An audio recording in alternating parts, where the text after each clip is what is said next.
Très heureux de vous parler du partenaire de l'épisode d'aujourd'hui, Altitude Sport, qui est une de mes boutiques fétiches. C'est une boutique 100% en ligne d'équipements et de vêtements de plein air. Moi, personnellement, je suis un client d'Altitude Sport.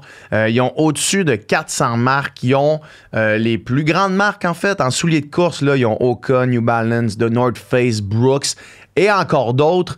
Ils ont tout ce que vous avez besoin. 400 marques, comme je disais, et 60 marques canadiennes, si ça vous intéresse d'acheter canadien. Ils offrent un programme de membres très intéressant qui vous permet de bénéficier de retours gratuits, d'offres exclusives. Et la chose que moi, personnellement, j'aime le plus, c'est la rapidité de livraison. Je vous jure, la première fois que j'ai commandé chez Altitude Sport, j'ai commandé des sandales de récupération Hoka, fait que c'est comme des grosses sandales molles qui te permettent de relaxer un peu tes pieds après des long runs.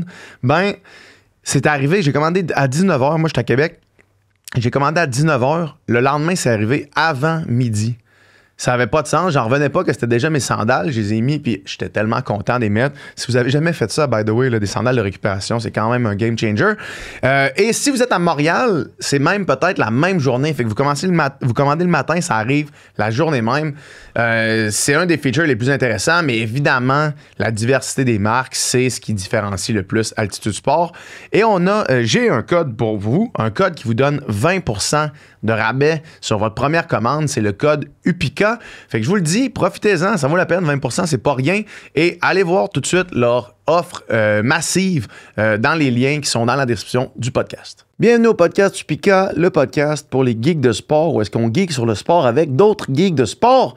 Cette semaine, je reçois Guillaume Filion, qui est un nageur, anciennement un nageur de haut niveau en piscine et maintenant un nageur d'eau libre de longue distance qui s'est donné comme épreuve l'été passé de parcourir ce qu'on appelle le 20 Bridge, qui est le tour de l'île de Manhattan. Je pense que c'est 48 km dans de l'eau à 60 à 65 degrés Celsius, degrés Fahrenheit, pardon. Bref, un vrai crinqué. On passe à travers son parcours, qu'est-ce qui l'a mené, mais premièrement son parcours en natation, qu'est-ce qui l'a mené vers après ça l'eau libre et comment il s'est préparé à cette course-là et finalement comment la course s'est passée. Je vais pas divulguer de punch, je vais vous laisser guesser ou écouter le podcast pour voir comment ça s'est passé.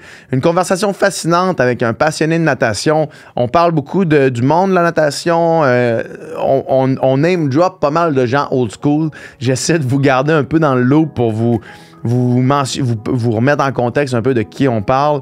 Bref, un podcast pour les amoureux du sport qu'est la natation. Et j'espère que ça va vous plaire autant que moi, j'ai aimé avoir cette conversation-là. Le podcast est présenté par UPICA. Allez au upica.ca pour voir notre gamme complète de produits d'endurance et utilisez le code promo UPICA Podcast pour 10% de rabais sur votre première commande. Merci gang et bon podcast.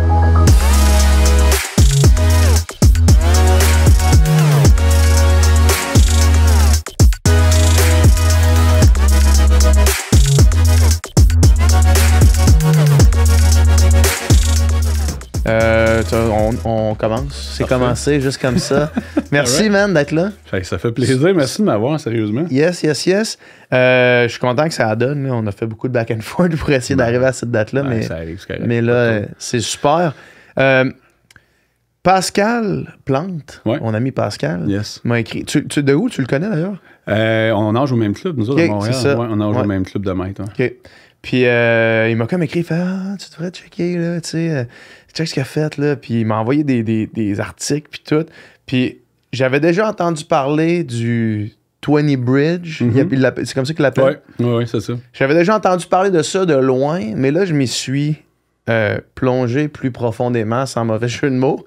Puis j'ai découvert la débilité de ce projet-là. Peux-tu juste dire, commencer avec ça, parce qu'on va reculer en arrière pour voir où est-ce ça nous amène? L'événement même, le 20 Bridge, c'est que dans le fond, c'est le tour de l'île de Manhattan. L'île de Manhattan a 20 ponts, surtout dans l'Est, évidemment, parce que du côté de la Hudson, je pense qu'il y en a 2 ou 3. Fait que la majorité des ponts vont à Brooklyn, vont à Harlem, vont au Bronx. Fait que dans le fond, tu pars dans le sud de l'île de Manhattan. C'est pas une course. faut vraiment comprendre que la dangerosité de l'affaire, comme la manche, exemple, tu peux pas partir 50 puis t'en aller, c'est trop dangereux. Fait que c'est une gestion individuelle. Fait que t'as un bateau, t'as un kayak, t'embarques dans l'eau. La distance totale est 48 km. Fait que si tu fais la distance totale, 48, tu passes en dessous des 20 ponts, t'as réussi l'épreuve de natation. C'est les règles de traversée mondiale. Fait que pas de wetsuit, pas de t'accrocher après le bateau, pas de toucher au fond. Fait que c'est une épreuve de distance, c'est un marathon de natation. Mais avec les règles qui ont été imposées par la Fédération internationale. Pas de wetsuit, c'est quand même assez sauvage. Puis on y reviendra. On y reviendra, mais reculons en arrière, dans le fond, peux-tu me faire juste un peu l'historique de ta carrière de nageur? Et mon Dieu. On recule un peu, là. Ouais, on va reculer. Là. J'ai 45 ans. Là, fait que j'ai commencé à nager en 86 à Beauport. Je viens de Québec. Fait que 86. Nageur, quand même, j'ai été chanceux. J'avais quand même un bon talent. Bon physique de natation. Jeux du Québec. Ouais. Ça va aider. 89, Jeux du Québec à Saint-Jean-sur-Richelieu. 91 à Laval. Après ça, jeune adolescent, j'essaye un peu tout. J'écoutais du Iron Maiden, je jouais au gilet. Fait que secondaire 1 et 2, je joue au basket, je joue au soccer. J'ai lâché la natation pour 4 ans à peu près. Après ça, je suis revenu avec Thérèse Santerre, qui était une coach de Charny, dans le fond. Son fils Philippe Voisard, Dominique Voisard. J'ai recommencé à nager 15-16 ans à peu près. À Charny? Non, excuse-moi. Elle est partie de Charny pour coacher à Beauport. OK, à Beauport aussi, ouais. T'es retourné à Beauport, J'ai jamais bougé de Beauport dans ces années-là. Puis là, 16-17 ans, ben là, c'est là que ça a décollé. Là. Je passais de nageur régional, provincial, national à finaliste au Canadien. Fait que c'est ça. Fait que champion junior, champion. Nous, on avait youth dans le temps. Fait que 17. Après ça, ça a augmenté 18-19. La carrière a bien été. Avec le Rouge et Or, à un moment donné. Toi, t'étais à Beauport jusqu'à quand? J'étais à Beauport jusqu'à 98 à peu près, ouais. Okay. Donc, 98, je suis allé à Montréal nager avec Jacques Jaudoin, un super coach qui est malheureusement décédé, là, mais avec une équipe de nage. Il y avait Nadine Roland, Hugues Legault, Karine Legault qui était là, Yannick Demers. Ça a vraiment été très fort. Puis on était affiliés avec Camo dans le temps. Fait qu'écoute, Nadine Roland, une légende ultime du sport québécois. Ben, c'est elle qui m'avait demandé aussi de venir à l'Université de Montréal avec eux autres parce que Jacques, c'était vraiment une sommité, là, Jacques Jaudoin. Puis là, 17, 18? Ouais. Ben là, moi, je suis né en 79. Fait que là, 18 ans. 18 ans, j'avais. OK, mais on va juste arrêter là. Ouais, c'est bon. Dans ton parcours, tu vas voir, parce que moi, c'est ça qui arrive, tu vas voir, tu me demandais un peu comment ça se passait, les podcasts, c'est que les gens me parlent, puis là, j'ai 1 million de questions qui pop pendant que tu parles, fait que j'aurais pu t'interrompre 12 fois depuis le début. C'est correct que je parle vite. Mais fait que là, 17, 18 ans, t'es fin 90. Ouais. Est-ce que c'est, quand t'arrives dans ce groupe-là, qui est un groupe élite, en termes de training, c'est-tu la vieille mentalité de 10 kilos par pratique, du IM a pu savoir quoi en faire, 10 pratiques par semaine, volume. Quand j'étais à Québec avec Éric Esbister puis avec Michel Berubé, qui était le coach de ça, c'était après? Ça, c'est avant. C'est avant de m'emmener à Montréal. OK. Parce que, écoute, il y avait énormément de volume, mais à Beauport, je n'étais pas habitué parce que Thérèse, avec la shape que j'avais, moi, faire du 6, 7, 8 000, c'était très difficile pour moi. Puis je me spécialisais dans les sprints. Même si je faisais un 200 brasses qui avait bien de l'allure, c'était juste du 50-100. Fait qu'on dépassait, nous autres, rarement à Beauport le 3-4 000. Oui. Ouais, 3-4 000. Fait que dans le double, on faisait un 4 le matin, 4 le soir. Mais quand je suis arrivé à Laval, là, ça a changé. Là, il y avait beaucoup de volume parce qu'on avait un groupe avec très Eric fort. Et Michel. C'est ça. Mais Michel est arrivé après avec Yannick Lupien. Là, moi, c'est là que j'avais pris une décision de quitter vers Montréal suite au conseil d'Alain Lefebvre, qui était le directeur technique de la Fédé. Je trouvais qu'il y avait beaucoup de monde à Laval. Il y avait beaucoup d'athlètes très, très, très, très bons. Puis j'avais besoin un peu plus d'encadrement personnalisé. Fait qu'il dit, si t'es prêt... T'avais l'impression qu'avec la qualité des athlètes qui étaient au Rouge et Or, tu te perdais un peu dans la masse, puis tu n'avais pas le suivi spécifique qu'un coach. C'est exact. Ouais. Il y avait beaucoup. C'était plus un numéro que. Ben, j'étais un numéro, mais tu sais, on avait des méchants athlètes, puis le Rouge et Or était. Je pense que ça a été les meilleures années du Rouge et Or, c'était ça. Là, c'était une époque dorée. C'était une époque très forte. Pour les gens qui nous écoutent, parce que nous, on parle le même langage, comme je te disais tantôt, à la natation, mais pour les gens qui nous écoutent. Juste à cette époque-là, au Rouge et Or, il y avait Yannick Lupien, qui est probablement le meilleur nageur de l'histoire du Québec. Là, surtout à cette époque-là, là, il était vraiment, vraiment fort. Puis il y avait Sophie Simard, qui, on pourrait dire la même chose d'elle chez les femmes.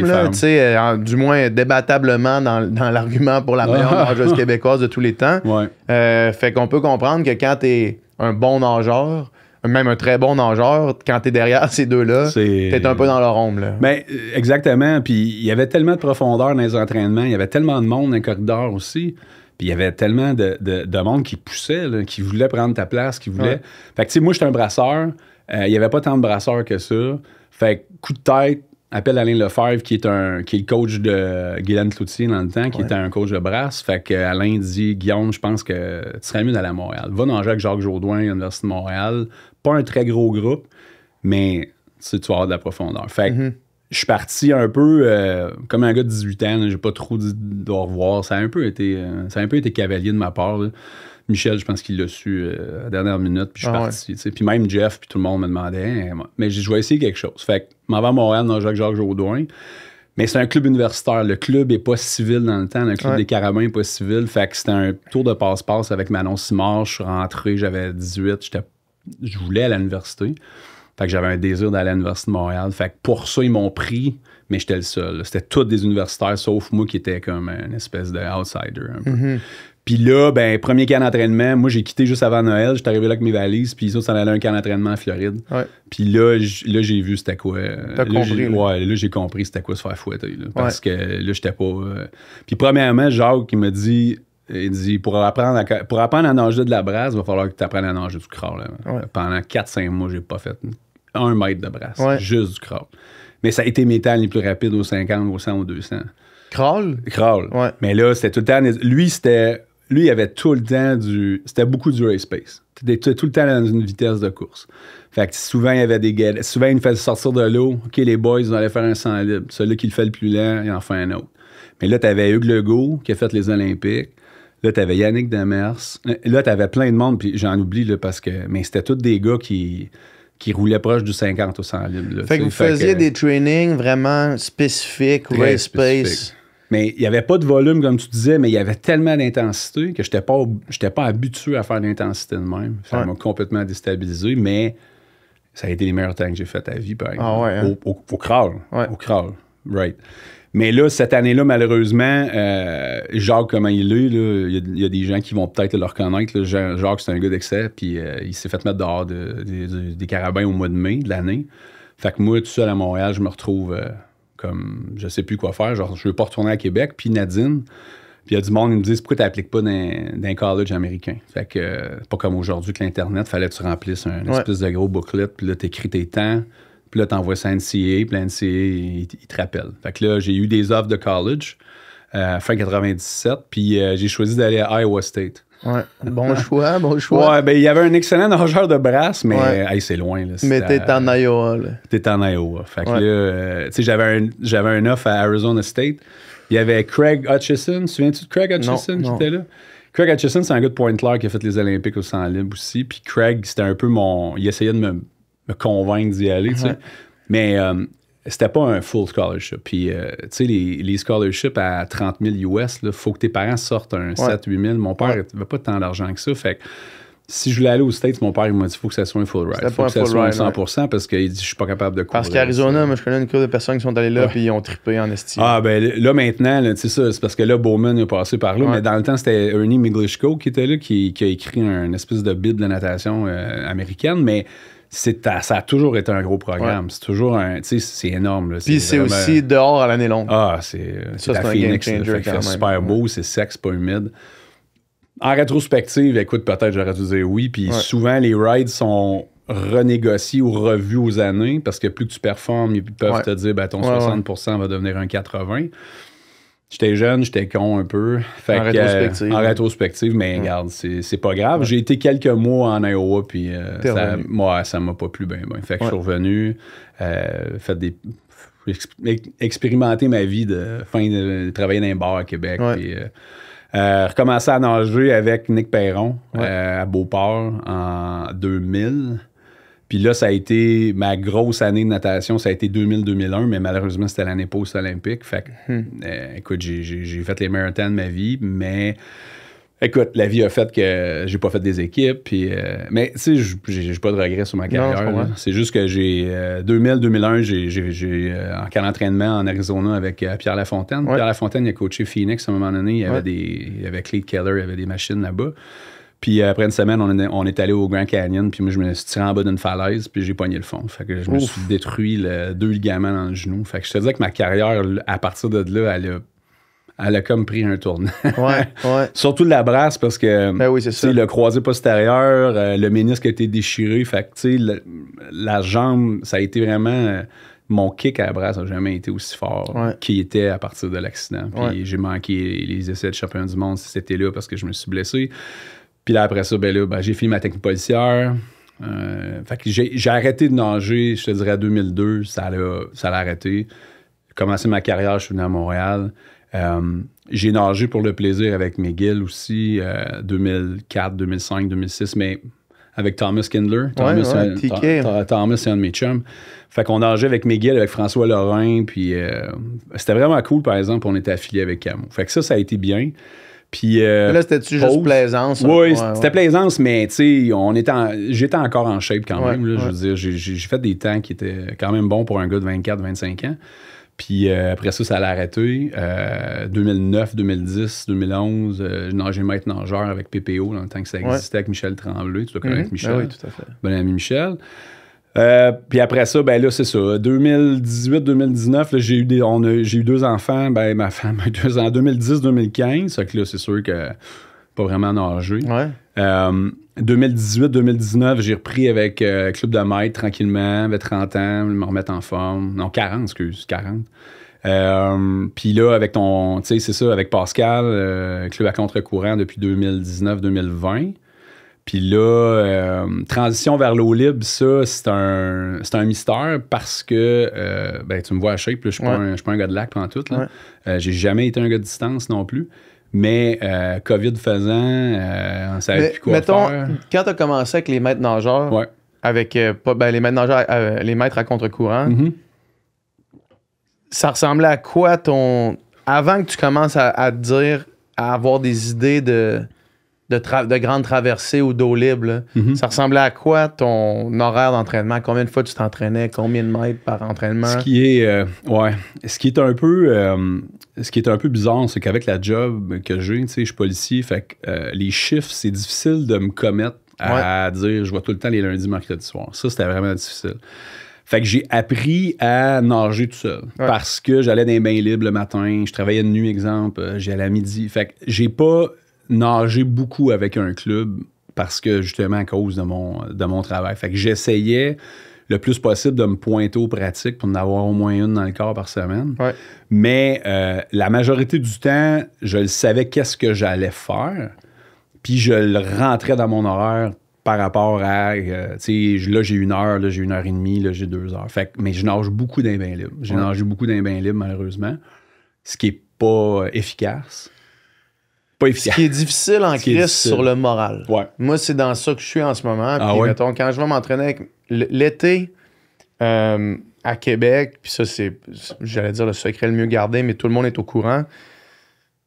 À la piscine Gérard Gay, c'est une piscine extérieure, puis l'été, dans le couloir 4, il y a un set qui se fait. Puis on est dans la gang, puis tu viens pas, mais il y a tout le temps... C'est la piscine ça? C'est là, OK. Il y a toujours un set qui se fait dans le couloir 4. Puis un set relevé quand même. Ça tire. Puis ça, les entraînements passent en un claquement de doigts. Tu te fais 3500 mètres avec de l'intensité puis des punches, puis tu as l'impression que tu es entré dans l'eau, que c'est fini, tu sais. Faire 3500, 4000 mètres dans un bain libre tout seul à 7 heures dans mon YMCA à côté de chez nous, on dirait que ça dure 2 heures. C'est vraiment dur. Puis beaucoup de monde, puis aussi, là, j'essaie d'ouvrir la conversation plus large au monde qui écoute le podcast, qui n'ont pas notre parcours de natation. Beaucoup de monde qui font du triathlon. Ouais. Puis un conseil que je peux donner aux gens qui... Puis c'est souvent du monde qui commence à nager, tu sais, qui se mettent dans le triathlon parce que c'est un peu le sport qu'ils n'ont pas. Trouvez-vous un groupe d'entraînement. Exact. Si vous êtes capable de vous trouver un groupe d'entraînement, la motivation va être décuplée. Là, que d'aller tout seul, surtout l'hiver, là, tout seul dans une piscine intérieure, tu sens le chlore, mettre ton casque, tes lunettes, puis là, faire la pratique qui est sur ton papier. Faut le faire des fois. Mais si t'es capable de pas le faire, un groupe de maîtres nageurs, c'est de la bombe. T'as entièrement raison. Puis quand t'as un club où est-ce que t'as plusieurs corridors disponibles, ben les vitesses sont vraiment faites. Le coach le sait. Fait qu'il voit son groupe, il va séparer les vitesses. Le bain libre, même s'il y a des pancartes de vitesse, le monde, il respecte pas ça. Le monde, il regarde pas ça. Fait que quand il voit que tu fais un set, il y en a souvent qui s'essayent, ils rentrent dans le corridor. Fait que là, c'est de la diplomatie en plus. Puis là, il faut que tu gères. Puis là, le dépassement. Puis c'est très difficile. Ou même pour nous, de ce point de vue-là, de dépasser du monde puis de faire attention, mais même du point de vue de quelqu'un qui est moins fort un peu, qui lui, se faire dépasser par du monde comme nous, je peux comprendre que c'est comme ça.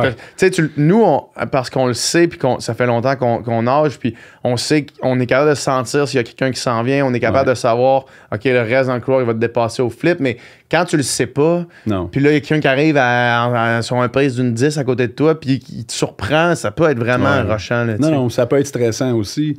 Puis, tu sais, si cette personne-là vit la même réalité que moi, tu travailles ses chiffres, t'es médecin, t'es infirmière, peu importe, puis le seul moment que t'as pour t'entraîner, c'est le mardi à 10h, t'as pas le choix d'aller au bain libre, parce que tu peux pas aller avec le club. Fait que, oui, encore plus, quand tu commences à nager, c'est stressant, tu sais pas si c'est dans le bon corridor, tu te mets-tu dans le moyen, tu te mets-tu dans le vide, t'as de la misère à gager. Nous autres, on se met dans le vide, puis ça finit là. Sauf que c'est ça, t'as à gérer ça. Fait que c'est pas idéal, mais, tu sais, j'avais pas le choix. J'avais pas le choix avec la routine familiale, avec tout ce qui se passe dans ma vie. Puis essayer d'aller des fois avec... j'ai triathlon Rive-Nord, j'ai des amis qui nagent à Terrebonne. Le samedi matin, c'est en longue course, ce qui est extrêmement rare en bassin de 50 mètres, des entraînements que tu as accès. Fait que j'ai acheté une carte, je vais avec mes amis là-bas, 6h30 à 7h30, pratique continue, à peu près 4000. Ça, c'est cool. Ça j'adore ça. Mais tu as raison, si tu peux te trouver un club, si tu peux te trouver du monde de ta vitesse, en plus, c'est motivant fois 1000. Ouais, exact. Ouais. Fait que, quand est-ce que le premier, ou du moins, quand est-ce que l'idée de faire de l'eau libre puis de la longue distance t'a effleuré la tête?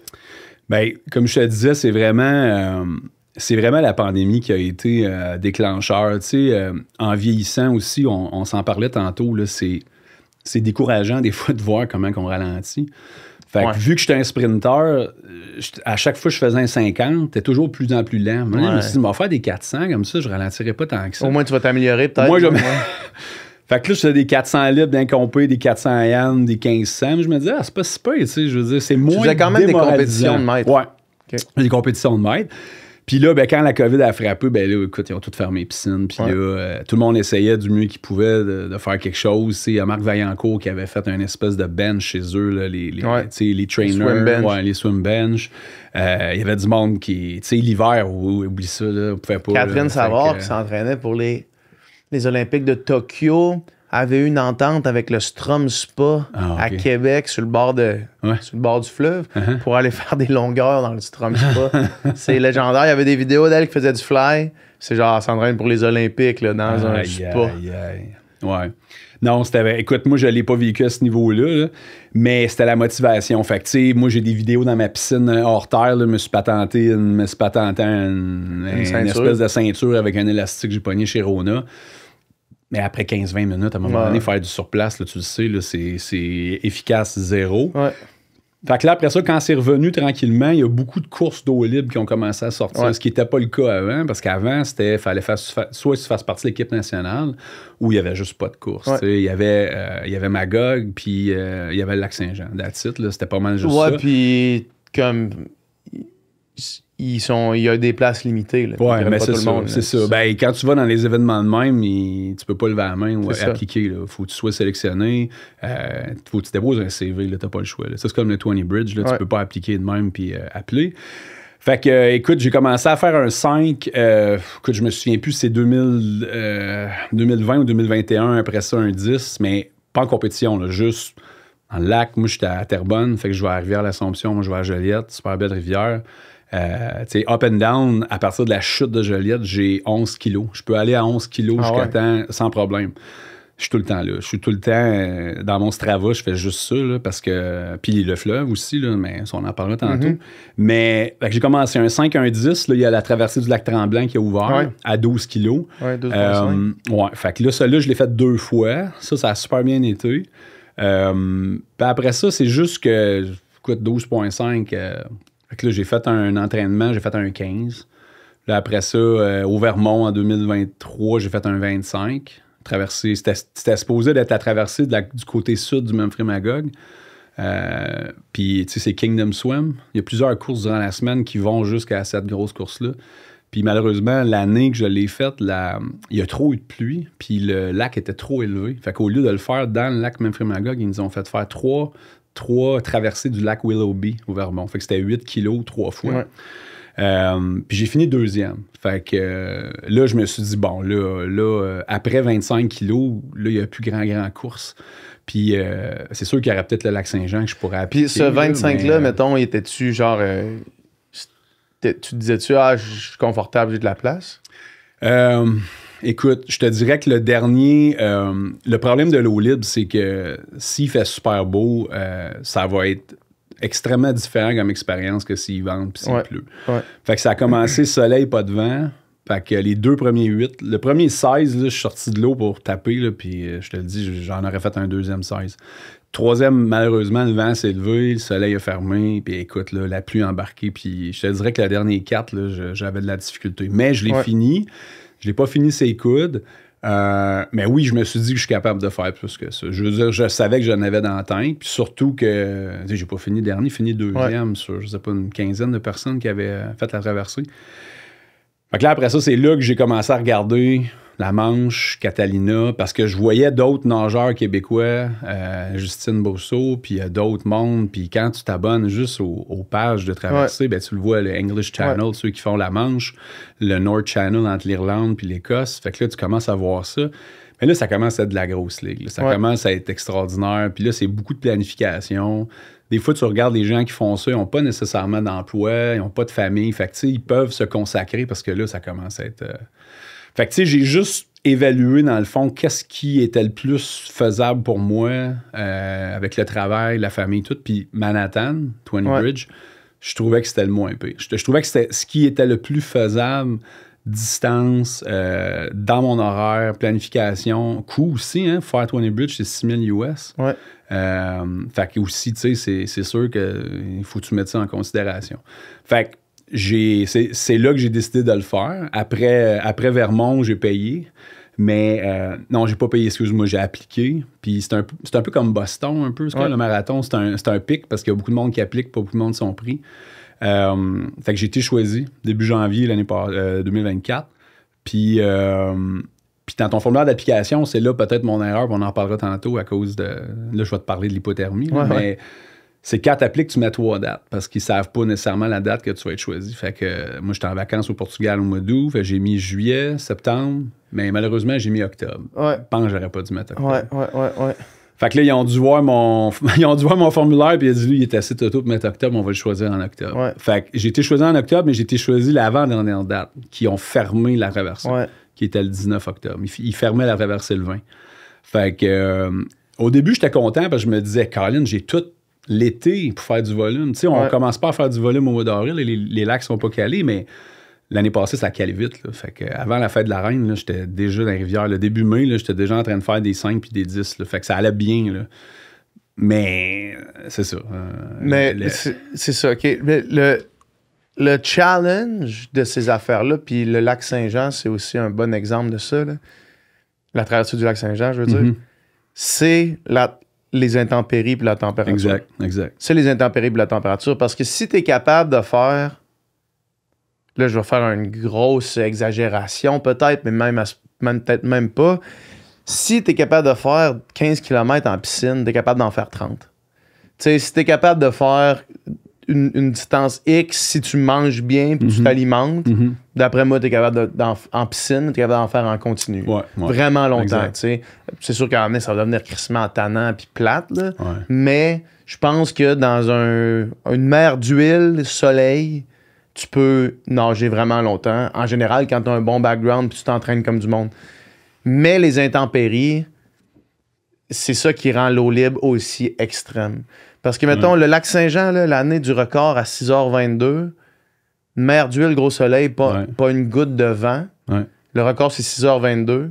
Puis il y a d'autres années où est-ce que ça se gagne en 8h50. C'est ça que j'allais te dire. J'ai lu le livre là, du lac Saint-Jean de l'historien Girard.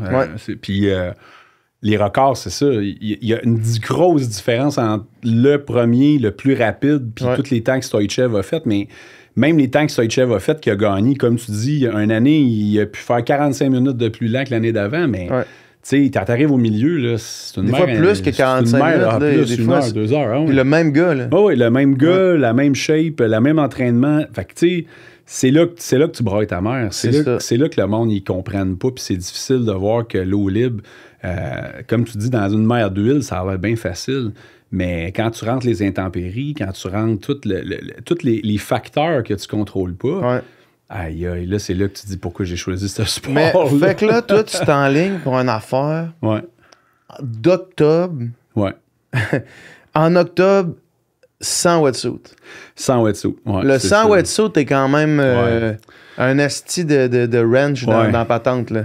Ouais, ben c'est ça qui, en rétrospective, là, 8 mois plus tard, je te dirais que avant, quand j'ai été choisi, ça n'avait pas été vraiment un facteur parce que je regardais les résultats des années d'avant, les températures des eaux d'avant, puis ça se tournait autour de 64-65 degrés Fahrenheit. Ce qui est froid pour la majorité du monde, là. Beaucoup de monde en bas de 80, ils se baignent pas. Mais quand tu t'entraînes un peu à tolérer ça, puis tu fais du cold plunge un peu, puis ton corps tolère, 65, c'était tolérable pour moi. Je pense, dans ma tête, là, dans ce que j'ai essayé, puis j'ai fait, 65, j'étais capable de le toffer. Mais, écoute, c'est parce qu'il y a une grosse différence de comment ton corps dépense son énergie quand il est occupé à se réchauffer. Là. Exact. C'est pas la même chose. Là. Non, c'est pas la même chose. Être dans de l'eau à 65 puis à te concentrer pour bien respirer puis garder ta température, c'est une affaire. Nager contre des vagues puis du vent à 65, c'est pas le même 65. Non, c'est ça. Puis on en parlera tantôt, mais l'eau a droppé à 60 quand elle est faite. Fait que c'est ça l'affaire qui a été le facteur le plus difficile à gérer, même dans le bateau avant le départ. Je m'en ai à température au gars du bateau, puis il m'a menti. Mais toi, tu pensais pas, quand tu t'es inscrit, t'as eu le go, j'imagine que dans ta tête, tu te dis, ça va être froid, mais ça va être correct. Oui, parce que sur les stats du site, ça disait pas que ça avait baissé en bas de 65 dans les 15 dernières années. Puis ça n'a jamais été...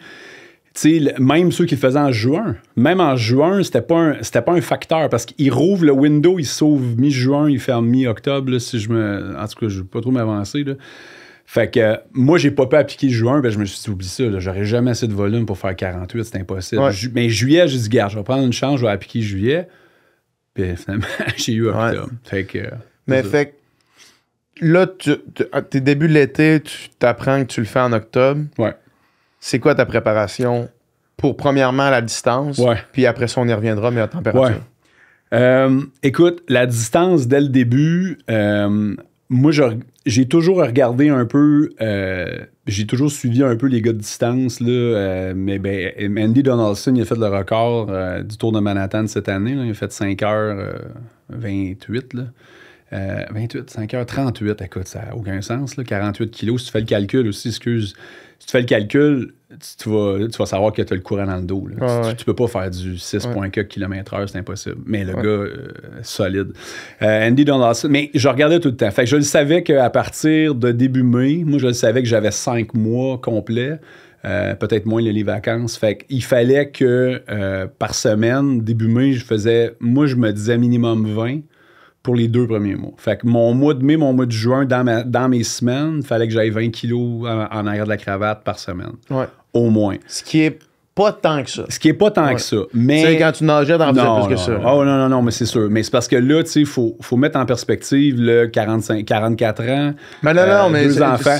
Fait que c'est ça. Je diminue pas du tout ce que tu dis. Je veux juste bien comprendre pour remettre en perspective, mais aussi pour voir vraiment comment tu l'as planifié. Ouais, c'est ça. Parce que d'après moi, il a fallu que tu montes un peu de millage après. Oui. Ben, c'est ça que je vais te dire. C'est que après ça, fin mai, moi, je nage beaucoup avec Fort Lauderdale. Ma mère est en Floride l'hiver. Puis, je nage avec Maxime Godreau là-bas. Mais on est accueilli par le club de Fort Lauderdale. T'es déjà allé au Hall of Fame. Piscine extraordinaire. C'est incroyable, ça. Ouais. En bassin de 50. Fait que là, je suis allé faire 2 semaines de volume mi-mai. Puis là, j'ai fait 80 en 9 jours. Fait que là, pour moi, 80 en 9 jours avec des doubles et des triples, là, ça l'a monté mon volume. Ça a été plus facile pour moi. Puis là, après ça, là, j'ai pu décoller. Puis là, j'ai pu faire les grosses sorties après. Ouais. Fait que tu voyais, là, je te disais mai, juin. Fait que quand je suis revenu début juin, là, j'ai commencé à faire mes sorties en haut de 10. Fait que là, je faisais des sorties en haut de 10. Je faisais en eau libre. Fait qu'encore une fois... Tu faisais-tu du en haut de 10 en piscine aussi ou non? Non, pas en piscine. Je trouve ça trop difficile. Même si l'eau est froide, je vais m'en aller dans le lac ou dans la rivière. Je vais me gager. Je vais essayer d'avoir... Tu sais, si je chante les gros bassins, j'ai une amie qui fait du kayak qui m'accompagne pas mal tout le temps dans les gros bassins. Mais si c'est comme la rivière de l'Assomption, là, comme je te dis, là, c'est sableux, il y a 4 pieds d'eau, tu vois le fond, il y a quelques poissons. Il n'y a rien. Là. Fait que je me sens assez à l'aise pour aller nager là tout seul. Tu mets une bouée? Mais il y a de la... Non, je mets pas de bouée. Ben, parce qu'il y a 4 pieds d'eau. Fait que je te dis que c'est peut-être pas la meilleure affaire à faire. Là. Je te veux dire, je suis peut-être pas l'exemple de sécurité. Mais quand je suis fatigué ou j'ai de l'eau dans les lunettes ou quoi, je mets mon pied dans le fond, je me replace, je replace ma montre, tout. Sauf que là, l'affaire qui est difficile, que moi, j'ai commencé à comprendre en 2019-2020, c'est l'alimentation. Ouais. L'alimentation, l'hydratation, parce que je suis gros. Je suis très gros, je suis pesant. Puis quand je brûle, ben je brûle vite. Ouais. Puis là, les erreurs que j'avais faites dans le passé, c'est... puis tu vas le savoir, puis tu l'as sûrement déjà fait, c'est que même quand t'as pas faim, tu manges. Ouais. Mais moi, je faisais pas ça. Fait qu'en bon québécois, j'ai bunké beaucoup. J'ai eu beaucoup d'erreurs. On vient de ce milieu-là. Hein? Ouais. La natation, personne ne parle de ça. Non. Jamais. La nutrition, c'est complètement ignoré. Tu t'entraînes 4 heures par jour. Tu fais des doubles au gros soleil en camp d'entraînement. Tu bois de l'eau dans ta bouteille. Ouais, exact. Tu manges limite entre les entraînements. Même que restriction de calories aussi en camp d'entraînement des fois. Complètement stupide. Ouais. Complètement stupide. Puis tu l'as bien dit.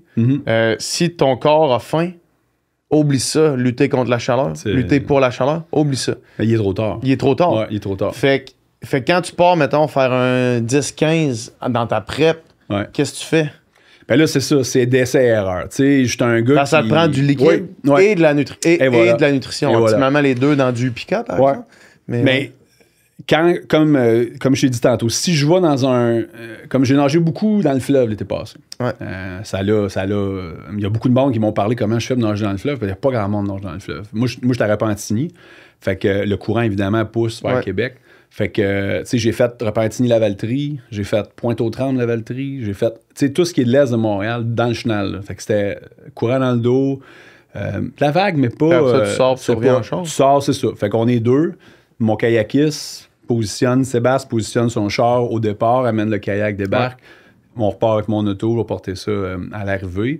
Fait qu'il y a beaucoup de logistique là-dedans. C'est ça qui est un petit peu difficile aussi, la logistique. Mais... l'alimentation, malheureusement, je dois dire que, puis je vais être honnête, moi, je suis allé à essai-erreur. J'étais allé à essai-erreur pas mal parce que, comme tu dis, on n'a pas été élevé là-dedans, puis j'ai pas eu de guide non plus. Puis vu que j'étais toujours un sprinter, ben dans les compétitions, tu t'amènes une barre tendre, tu t'amènes un Gatorade, puis ça t'offre. Mais là, quand tu tombes dans la longue distance, puis tu tombes dans le travail aérobique, mais là, c'est essai-erreur. Fait que malheureusement, j'ai dû apprendre à la mauvaise, puis moi, en 2023, à la dure, c'est ça. Mais à un moment donné, j'ai bunké dans la rivière à l'Assomption, puis à Joliette, puis quand j'ai réalisé que je bunkais, j'ai arrêté, puis j'ai failli perdre connaissance, parce que j'avais plus de jus du tout. Puis là, j'ai perdu mes repères, j'étais dans l'eau. Sorti de l'eau, je me suis assis, puis la rivière de l'Assomption, Joliette, elle passe dans le centre-ville. Il y a quelqu'un qui a marché. Puis j'ai juste dit, écoute, faut que tu m'aides, là, je suis plus capable. Fait, j'étais assis, mais j'étais complètement out. Fait, j'ai marché jusqu'à mon char, Puis ça a été tough, là, dans mon char. Puis là, j'ai mangé. Mais tu vois... Un bunk, là... Ouais. Les gens qui nous écoutent, ils ont sûrement déjà vécu un bunk. Ouais, sûrement. Mais quand ça t'arrive, puis tu sais pas c'est quoi, là... Non. Moi, mon premier vrai bunk, c'était dans un Ultra, un 80 kg du Bromont Ultra. OK. Puis je suis arrivé au kilomètre, je pense que c'était 54. Puis c'était une longue descente, quand même technique. Là, je suis tombé 2 fois. Puis une fois, je suis tombé dans le ditch. Mais quand je me suis réveillé, quand j'ai ouvert les yeux, j'avais pas été conscient de ma chute, dans le fond. Okay. Là, j'étais juste dans le ditch. Là, je me suis relevé, j'ai descendu jusqu'à pied, jusqu'en bas. Puis là je pouvais pas terminer ma course. J'ai appelé ma soeur.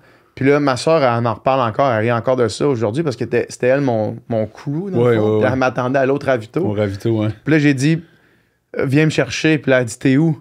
Là, je fais, ben, il y a une rue, là. Il y a une rue, puis là, puis je vais t'attendre assis dans le gazon. Puis là, il y avait une madame qui m'a vu faire ça, comme me coucher dans le gazon. Puis elle a fait, ben là, t'es-tu correct? Là, je fais, ah, ma soeur, elle va venir me chercher. Mais la madame a bien entendu que j'ai pas dit je t'ai rendu où, là. Tu sais, j'ai pas dit à ma soeur j'étais où. La madame, elle m'a dit, ah, ben là, d'ici, t'es à telle rue, t'es à telle place. Puis là, j'ai attendu ma soeur dans le gazon. T'as pas de souvenir non plus, là. T'as pas vraiment de souvenir de l'événement. Non, c'est ça. Mais un bunk, ça fesse, là. Ben, c'est ça. Puis ce qui est encore plus dangereux, c'est de bunker dans l'eau. C'est que, écoute, tu perds connaissance dans l'eau, c'est exact, fini. Exact, c'est ça. Puis moi, je suis seul, la bouée, j'ai personne qui me suit. C'est ça. La bouée. Mais même la bouée avec un gars de 240 livres, pour sûr que la bouée va faire grand-chose. Non, mais au moins, elle va annoncer que t'es là. Elle va annoncer que je suis là. Fait qu'ils vont être capables de retrouver ton corps sans vie. Ouais. Plus tard. Mais tu sais, souvent, je mets des casques de bain de couleur vraiment pétant, des casques de bain roses, casques de bain jaunes. Fait que les kayakistes, les paddleboards, le monde me voit quand même. Fait que ça, c'est ça au moins. Mais oui, cette journée-là a fait que j'ai commencé à poser plus de questions. Mon ami Blaise Dubois de la Clinique du Coureur, Blaise, c'est un de mes chums de Québec. Fait que là, j'ai commencé à poser des questions un peu. C'est là, je m'en vais, je fais telle distance. Toi, tu suggères quoi? Glucides? Bon, fait que là, j'ai commencé à poser des questions, puis à m'arranger un peu, puis à comprendre. Mais c'est différent d'une course puis d'un vélo. Le vélo, tu pognes un sac, tu mets les affaires dedans. En natation, le speedo, tu peux rentrer un gel ou deux, mais... La bouée. Aussi. La bouée, mais là, t'as... Il y a une bouée qui a un zipper dans la bouée, que tu peux mettre des trucs dedans. Ça, je trouve ça vraiment cool. Mais quand je suis tout seul, la rivière l'Assomption, dans le fond, à Joliette, t'as le parc des Champs-Élysées qui a une descente, dans le fond, qui est organisée par la ville. C'est une descente de béton. Puis il y a une bordure avec des roches. Fait que moi, je pars de là, j'amène mon bac de plastique qui est tout le temps dans mon char l'été. Moi, à partir du mois de mai, tu ouvres mon coffre, là. T'as 4-5 paires de lunettes, t'as des wets, t'as tout. Là. Je veux dire, je peux même fournir quelqu'un à aller nager. Là. Puis j'ai de la nutrition en masse. Fait que je finis de travailler, j'avais pas prévu. Je m'en vais nager, j'ouvre le coffre, tout est là. Fait que je pogne mon bac de plastique, puis je l'amène sur le bord de l'eau. Fait que moi, je te dirais que je peux pas dépasser vraiment une demi-heure, 40 minutes sans boire ou sans manger. Pour moi, là, si je fais ça, ça marchera pas. Fait que une demi-heure, pour moi, c'est 2 kilos. Ouais. Avec le pace que je vais, j'étais à peu près à 4,5 km/h quand je suis en eau libre, une 21, à peu près une 22. Fait que je pars, puis je le sais exactement, mon 1 kg, il est où, parce que c'est de l'aller-retour que je fais. Fait que je traîne rien sur moi, j'ai mes écouteurs, je pars, fait que je fais 1 kg, je reviens 2, mange, bois. Puis c'est là que j'ai appris, puis c'est là par essai-erreur que j'ai fait des choses. Il y avait des choses que j'ai aimées, d'autres que j'ai pas aimées. J'ai essayé plein de produits, plein de choses. Des fois, c'était trop pesant pour moi. Des fois, à un moment donné, tu sais, dans l'eau aussi, là, la digestion n'est pas facile. Mais c'est vraiment du essai-erreur. J'aurais, tu sais, puis encore une fois, je me fais dire, tu devrais te faire un programme, tu devrais te faire suivre, tu devrais avoir quelqu'un qui va être un nutritionniste. T'sais, si je m'embarque dans un autre défi dans le prochain, je pense que je vais me faire suivre par un professionnel parce que j'ai été chanceux. Ça a été un été qui a bien été. J'ai pas eu de problématique. Le bunk, c'était l'année d'avant, c'était 2023. Ouais. Mais c'est sûr que c'est pas optimal. Je suis pas spécialisé, je connais pas ça tant que ça. Je me fais suggérer des affaires. Pour certains, c'est bon. Les cyclistes me disent « Hey, moi, ça marche pour moi ». Dans l'eau, c'est vraiment différent. Ouais. La digestion, instable, ça brasse beaucoup dans l'estomac. Oui, ça brasse beaucoup, ça, t'as raison. Puis dans le fleuve, ben c'est ça. Tu sais, j'ai fait Trois-Rivières-Batiscan, ça, c'est 31 kilos. Puis quand tu passes dans le chenal avec les pétroliers, là, je veux dire, c'est sûr que ça brasse. Fait que là, t'essayes de... T'as pas les pieds dans le fond, t'as rien. Puis là, tu bois, ça passe de partout. C'est pas optimal. Fait que oui... dans un prochain étape, il va falloir que je m'entoure de professionnels. Ouais, j'étais un peu broché à fond, mon affaire. Fait que t'arrives au Twenty Bridge. Ouais. En fait, non, excuse-moi, avant. Ouais. Comment tu prépares la température aussi? Ouais, mais là, c'est ça l'affaire. Tu sais, Guillaume, j'ai un peu sous-estimé, je te dirais, d'aller au niveau de l'hypodermie. Tu sais, j'ai commencé l'année d'avant à faire du cold plunge, puis ma piscine était fermée au mois d'octobre à peu près. Je laissais rouler le filtreur, mais je mettais pas le chauffe-eau. Fait que l'eau a baissé en bas de 60 facile. Là. Fait que, tu sais, tout, jusqu'à temps que ça gèle, là, je faisais du 10-15 minutes dans l'eau à l'eau entre 50-55. Ouais, c'est ça. Fait que là, je commençais à m'habituer. L'hiver au spa, tu sais, les bains de glace, tu sais, mes filles trouvaient ça drôle, ils essayaient. Fait que, tu sais, j'essayais d'amener un peu... As-tu un cold plunge que tu fais le matin? Non, j'en ai pas, c'est ça. J'ai essayé de me gosser quelque chose, ça n'a pas fonctionné ben là, avec une pompe, là, j'ai pas... mais je devrais sérieusement, là. Fait que l'hiver, c'était, tu sais, une fois ou deux par semaine, je pognais des boquettes de neige, je sacrais ça dans mon bain, puis tu sais, je fais du...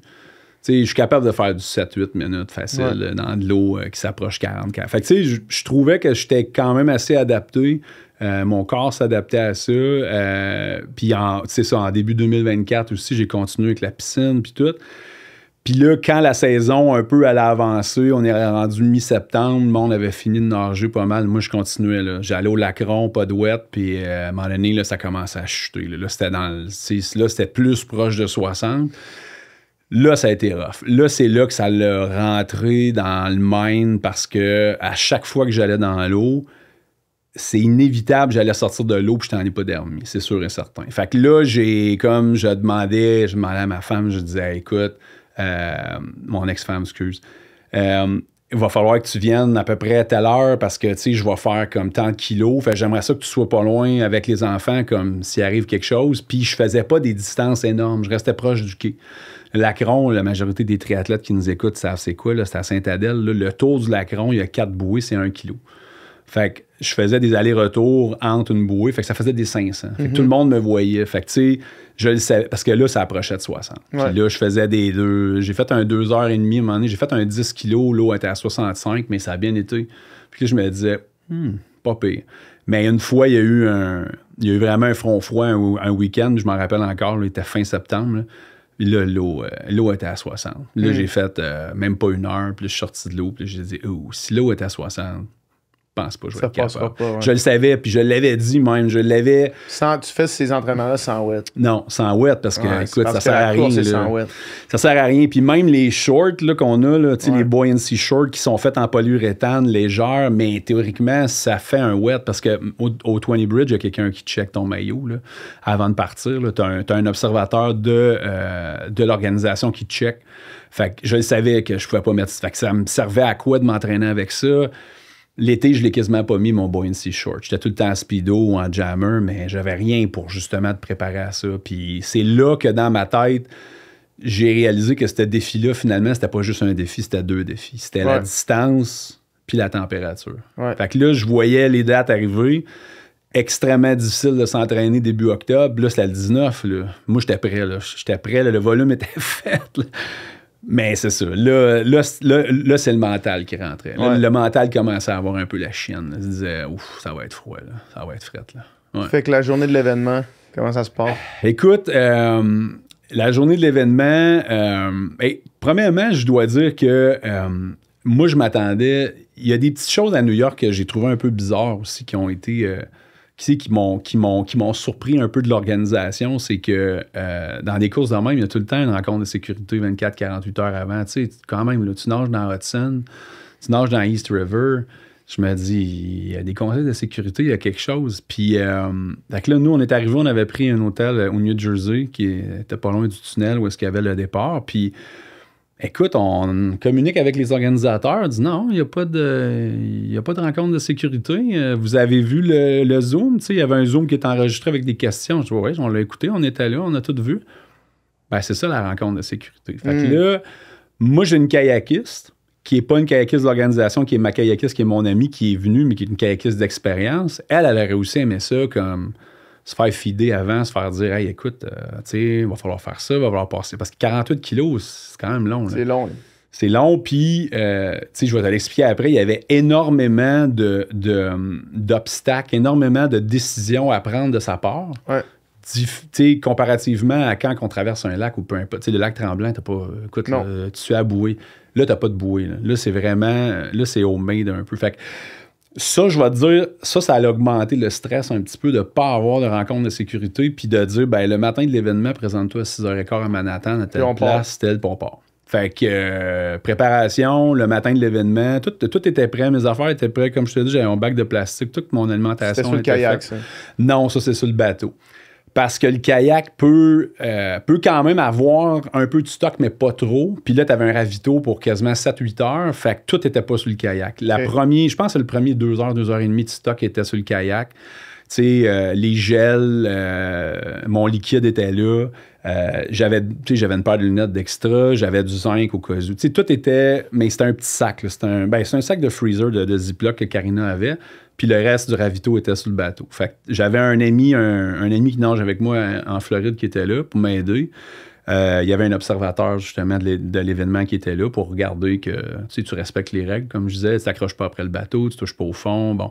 Puis le chauffeur du bateau. Fait que on arrive le matin, on est arrivé un peu en retard à cause du trafic de Manhattan. C'était un peu pressant, un peu, puis le départ était un petit peu improvisé. Là. On est parti de la marina, puis là, c'est à peu près là que tu pars. Enligne-toi avec ça, bon, on va te le dire quand tu vas partir. Quand même, fait que là, homemade. Là. C'était assez homemade, je vais te dire. Là, puis même quand on est arrivé en char, un stationnement à côté d'un espèce de gros building de Manhattan, le gars voulait pas nous laisser passer parce qu'il dit, je connais pas votre événement, c'est quoi cette affaire-là? T'as pas nous mettre ton char là. Mais là, on a un kayak de je sais pas combien de pieds, je connais pas le kayak dans l'eau. Hein. À les déposer. Fait que là, il faut qu'on... Mais là, il dit non, faut être... Puis là, le parking, écoute, le rack de kayak... Disons que le stress a été augmenté un petit peu. Moi, celui-là, j'ai trouvé ça un peu moins cool. Embarquer sur le bateau, là, il fallait que je me prépare. Puis là, tout le monde a regardé l'heure parce que ça, c'est quelque chose aussi que j'ai réalisé après, c'est que t'avais un timeline pour te rendre à un endroit. Parce que le courant, il change, dans le fond. Le courant, tu sais, comment que l'île est faite. Le courant est d'un bord, puis on part vraiment côté sud-ouest de Manhattan, parce qu'il y avait les tours jumelles, là, vraiment, vraiment dans le bas, sud-ouest. Puis on part sans sentier horaire, on s'en va vers Brooklyn, dans le fond, puis on monte la East River. Dans le haut, complètement, à côté du Bronx, il y a une espèce d'île qui s'appelle Mill Rock Point. Puis dans le tutorial, dans le vidéo qu'il avait dit qu'il fallait que tu te rendes à Mill Rock Point avant une certaine heure. Mais le matin, ils n'en ont pas parlé de ça. Ils ont pas. Puis là, ce qui est arrivé aussi, puis tu sais, ce que je dis, c'est pas ce qui va. ce qui explique le fait que j'ai pas réussi, mais c'est qu'il y a eu beaucoup de. Pas d'évitement, mais ma kayakiste a eu de la difficulté à comprendre le chemin à prendre. Ouais. La première partie, c'est super bien fait parce que la première partie, là, dans le sud, là, il n'y avait pas d'obstacle, rien. Tu étais face à la mer. Quand on est arrivé du côté de Brooklyn, là, il y avait énormément de traversées. Moi, je ne le savais pas, là, mais le matin, là, tout le monde va travailler là, à Brooklyn. Fait que là, tu avais des traversées. Fait que des fois, je me faisais crier après. Là, il fallait t'arrêter. Là, le traversier passait. Là, tu passes. Mais tu sais, c'était des traversiers, là. C'est pas des barques. Là. Fait que c'était quand même très impressionnant. Il y a eu beaucoup de pauses, il y a eu beaucoup d'arrêts.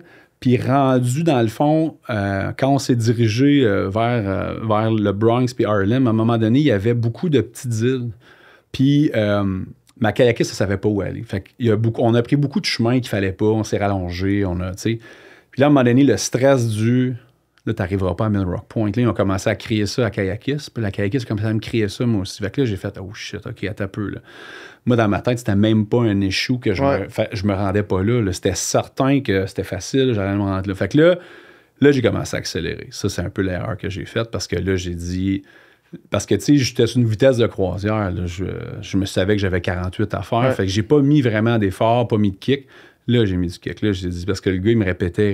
Il dit « You're not gonna make it, you're not gonna make it. » J'étais là, shit, je ne vais pas venir à New York me faire couper à la moitié. C'était à peu près la moitié. C'était à peu près 20... Après ça, c'est quoi la différence de 5 minutes du 100 mètres? 5 secondes du 100 mètres, c'est comme... Ça va-tu vraiment me faire arriver avant? Ou ça? Parce qu'en termes d'intensité, 5 secondes du 100 mètres, c'est beaucoup de différence. Mais en termes de combien de temps ça va te faire arriver avant, c'est comme pas tant que ça. Là. Puis c'est ça, je te dis, facteur stress, moi, je le savais pas. Je me disais, je me donne-tu pour le faire? J'ai-tu des chances d'arriver à le faire? Ou... c'est fini, tu sais. Mais écoute, ils ont continué à crier puis à dire go, go, go. Finalement, j'étais arrivé correct. T'sais. Fait que j'ai passé Mill Rock Point à peu près 4 minutes avant le changement de la marée pour me faire pousser vers la section nord dans le fond de Manhattan. L'affaire qui est arrivée, c'est que là, ça faisait à peu près 3h30 que j'étais dans l'eau. Puis là, j'ai commencé à sentir que mes doigts ils commençaient à avoir froid. Mais c'est ça que je t'ai dit. Ce que je t'ai pas dit au début, ce que j'ai oublié de dire, c'est que la semaine avant, l'eau était à 77. Ouais. Puis il y a eu 4 jours de froid la semaine avant. Très gros froid, même en bas de zéro. Puis là, ce que ça a fait, c'est que l'eau a passé de 67 à 61. Fait que là, c'est ça le killer. Je le savais. Quand t'as sauté dans l'eau le matin, t'as fait shit. Ah, j'ai fait shit, puis même, j'ai regardé Blake, mon chum qui était dans le bateau, puis là, j'ai fait ça, puis il a dit « What's going on? » Fait que là, j'ai dit « Too cold. » Mais écoute, il a fallu que je fasse avec. Le chauffeur de bateau m'a dit... le chauffeur de bateau m'a dit 64. Mais écoute, je peux te dire qu'en m'en allant vers Manhattan, j'avais mon application, là, puis je voyais que l'eau était à 60, 61. Là, fait que je savais qu'elle n'était pas à 64. Fait que c'est ça. La seconde que tu commences à avoir froid dans l'eau, c'est fait. Quand ton cerveau il dit t'as froid, tu peux toffer encore, mais pas 4 heures. Là. C'est sûr que j'aurais pas pu toffer 4 heures. Tu peux toffer jusqu'à... Tu sais, mettons, il y a beaucoup de monde qui finissent la traversée du lac Saint-Jean en hypothermie. Mais ils finissent parce que l'hypothermie arrive plus tard. Tu peux toffer jusqu'à perte de capacité cognitive, dans le fond, là. Puis c'est-tu comme ça que tu l'as réalisé? Je te dirais, le dernier 10 minutes, je me souviens pas de grand-chose parce que, justement, on me posait des questions. Je faisais mes pauses aux demi-heures. Fait que c'est toi qui décides de tes pauses pour manger, boire. Fait que moi, ma kayakiste, elle avait un timer. Chaque demi-heure, elle sifflait. Puis là, à 3h30, quand on a dépassé Mill Rock Point, on a passé un autre pont après. Puis là... j'ai arrêté après 10 minutes, puis là, ils m'ont regardé, puis là, j'ai dit, sérieusement, je pense que ça commence. Je commence à avoir froid. Fait que là, la fille de l'organisation, elle a dit, là, on va mettre tes pauses au 15 et non au 30, parce que moi, je vais évaluer des points, puis je vais voir si je te sors ou si je te sors pas de l'eau. Fait que 3h45, 4h, là, à 4h15, elle me demande la dernière fois que j'ai uriné, puis là, j'ai dit... Quand tu urines pas, c'est aussi un signe d'hypothermie. Premier signe d'hypothermie, j'avais aucune idée si j'avais pissé ou pas. Fait que là, je voulais essayer de répondre, mais je sentais que c'était la fin. Là. Je sentais que je serais pas capable. Je savais que ça me prendrait à peu près 7h, 7h15 à peu près, sur le pace qu'on avait. Puis là, j'avais 4h15. Je me suis dit, écoute, s'il me restait 1 heure peut-être, 1h30, mais pas 3 heures. Non, c'est ça. C'était trop. Fait que 4h15, 4h30. À 4h30, j'ai dit quelque chose. Puis là, à 4h45 à peu près, là, ils m'ont sorti de l'eau. Je me souviens pas trop là, comment que ça s'est fait. J'ai entendu le sifflet, j'ai vu le flag là, qui est sorti. Là. Mais cette journée-là, il faisait 19-20. J'ai écrit à des amis, justement, puis ils m'ont dit « Ah, tu vas être correct, comme le soleil va te frapper dessus, mais l'eau, t'es dans l'eau, tes mains sont dans l'eau, ton corps est dans l'eau, les orteils étaient froides, les jambes étaient froides, les mains étaient froides aussi. » Fait que, tu sais, c'est ça, ils m'ont sorti de l'eau. J'étais en hypodermie, j'étais pas en hypodermie grave, mais j'étais avancé. J'étais vraiment très avancé. Ouais. Ça m'est arrivé, moi, ça, aux 10 km du marathon de la Relève au lac Saint-Jean, quand j'avais...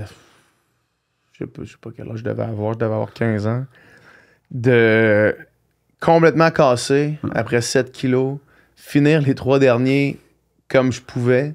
Puis le dernier kilo jusqu'au moment où est-ce que j'étais dans le lit, de même avec des bouillottes d'eau chaude sur moi, je m'en rappelle pas. T'avais aucune idée? Non. Ah ouais. Puis après ça, je me suis fait raconter que genre je suis sorti de l'eau, puis que j'ai dit « Ah, je suis correct. » Puis que la seconde que j'ai eu mon poids sur mes jambes, je suis comme venu pour tomber. Puis là, c'est 2 gars de la sécurité qui m'ont pogné, puis ils ont fait « OK, on skip les entrevues. » Ils m'ont levé de terre, puis ils m'ont amené direct jusque dans le médical. Ah. Mais quand tu te rappelles, tu sais, c'est comme perte de conscience quasiment. Là. C'était... Comme je t'ai dit, là, dans l'eau, là, je me souviens plus trop de la séquence de qui a fait quoi, qui a levé. J'ai vu un flag, ça je m'en rappelle, mais la décision, comment elle a été prise, là... Je me souviens d'être assis sur le bateau avec une grosse couverture, puis là, je grelottais, mais Quand tu te mets à grelotter, c'est que tu reviens aussi. Là. Oui, c'est ça. Mais là, c'est ça. Quand tu grelottes plus, non. oublie ça. Là. Mais au début, je grelottais pas. Ouais. Ça, je m'en souviens. Dans l'eau, j'ai grelotté un peu. À un moment donné, j'ai arrêté de grelotter. C'est là que... Puis surtout l'urine, je pense que l'organisatrice, la fille, l'observatrice qui était sur le bateau, c'était pas mal ça qu'elle checkait. Puis elle me l'a répété plusieurs fois. J'avais aucune idée. J'étais pas capable de le dire la dernière fois que j'avais uriné. Fait que ça, je voyais que ça la stressait beaucoup. Puis elle parlait beaucoup avec le gars, le navigateur. Puis là, il y avait un kayak qui était comme le gestionnaire un peu. Puis lui, quand il s'est approché, lui aussi, je pense qu'ils ont pris une décision, l'observatrice avec le gars de kayak, de me sortir de l'eau. Mais tu sais, écoute, première expérience en eau froide, je suis pas un gars qui est si habitué, qui s'est si entraîné en eau froide. Fait que tu sais, c'était une première expérience pour moi, nager dans de l'eau à 60, là, tu le sais, là, c'est pas donné à tout le monde. Là. C'est vraiment, ça prend un entraînement, ça prend un conditionnement pour faire ça. Puis je pense que c'est ça que j'ai minimisé dans ma préparation, dans mon année. J'aurais peut-être dû faire plus pour réussir parce que vraiment, là, comme je te disais tantôt, en rétrospective, j'avais affaire à 2 défis. Là. Le défi de la distance puis le défi de l'eau froide. T'sais, on me demande s'il avait fait... l'eau était à 70, c'est sûr que je l'aurais réussi. Je veux dire, le volume était fait... Tu sais, comme tu disais là, tantôt, là, moi, tous mes chums qui courent, qui bike, là, quand tu es capable de faire 2 tiers de ta distance en entraînement, adrénaline, tout, tu vas être capable de le faire. Fait que, tu sais, j'ai fait 32. Fait que je me disais 16, 40. Parfait, je l'ai fait. Fait que, puis le 32 avait bien été, là, c'était quand même très bien. Pas de wet. Mais au mois de juillet, là, l'eau, elle devait être à 72. Là, c'était pas la même affaire. Fait que, pas le même sport, là, quasiment. Là. Non, c'est pas le même sport, pas en tout. Vraiment pas.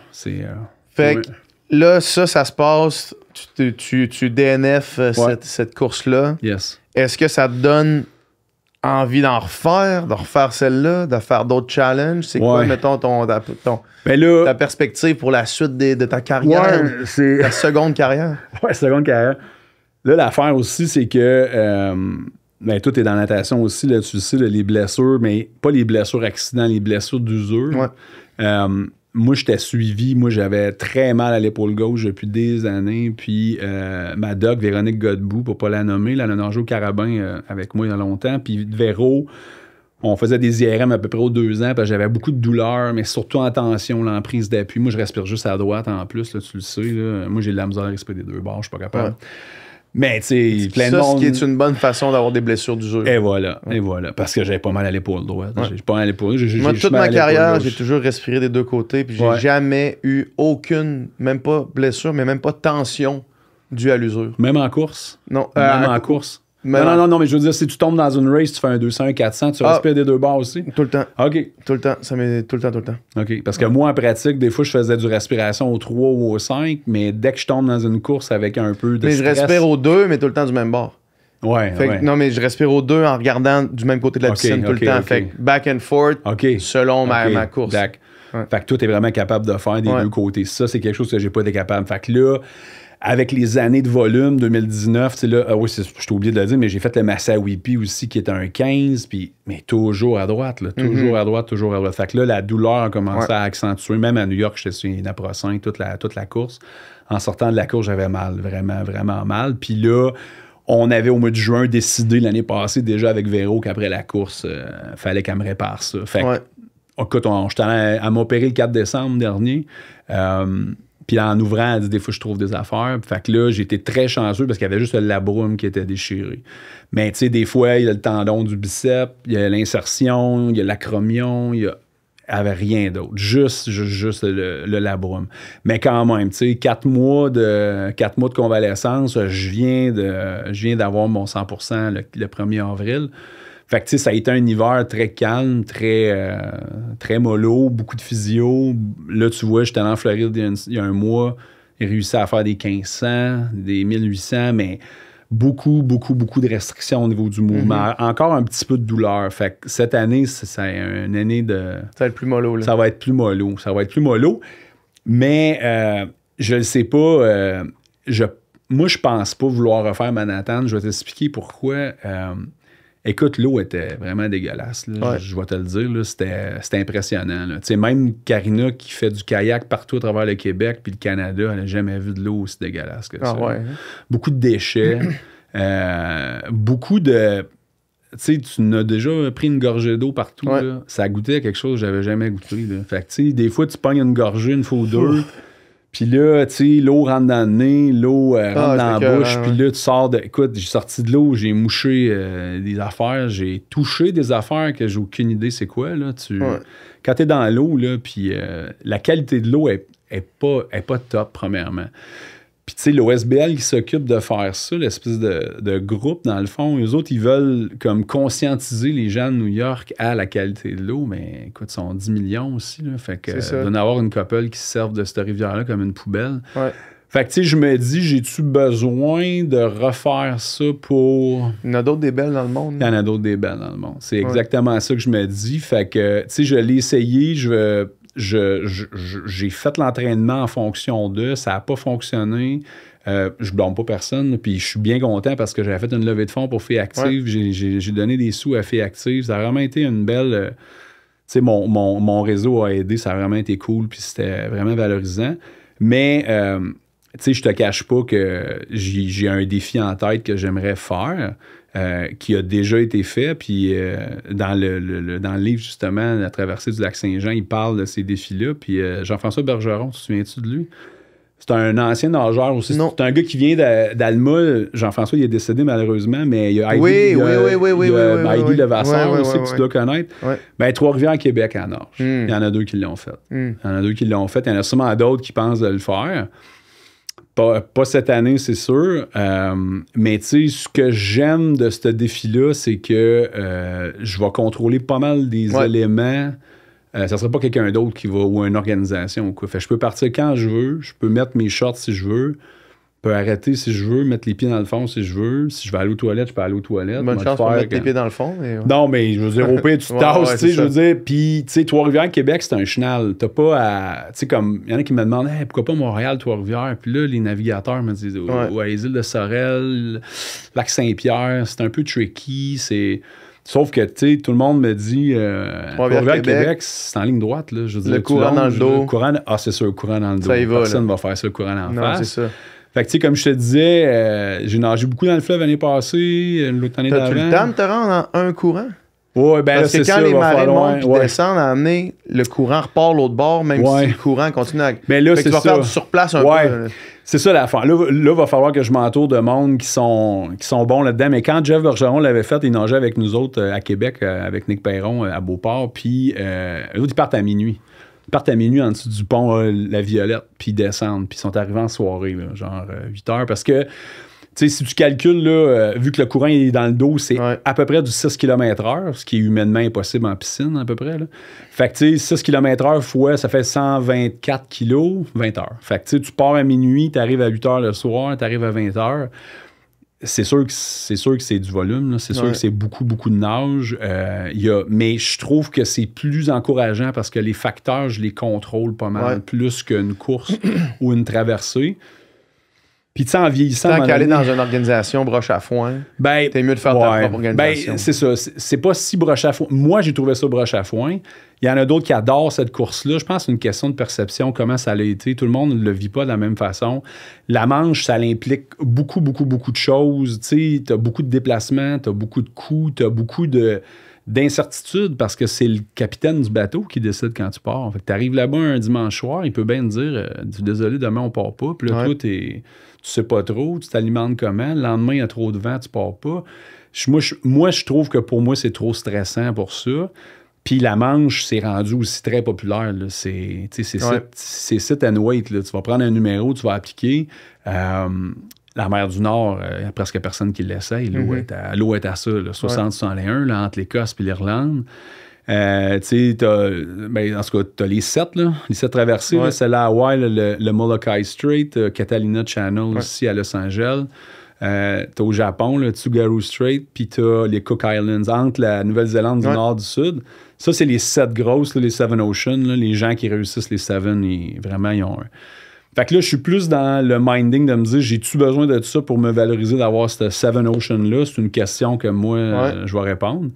Mais tu sais, je suis un gars local, je suis un gars de la place. Trois-Rivières, Québec, c'est cool quand même. Trois-Rivières, moi, je trouve ça cool parce que quand tu parles au monde d'ici, le monde, ils se reconnaissent, Trois-Rivières, Québec. Ils sont capables de savoir, de dire, oh shit, attends un peu, là, moi, je fais même pas ça à vélo, tu vas faire ça en natation. Fait que ça l'attire d'attention. Je pense que c'est ça que j'ai besoin aussi parce que je vais probablement essayer de faire une levée de fonds. Je vais essayer d'aller chercher probablement les commanditaires pour faire ça parce que je trouve ça cool aussi Puis tu sais, ça fait la promotion du fleuve.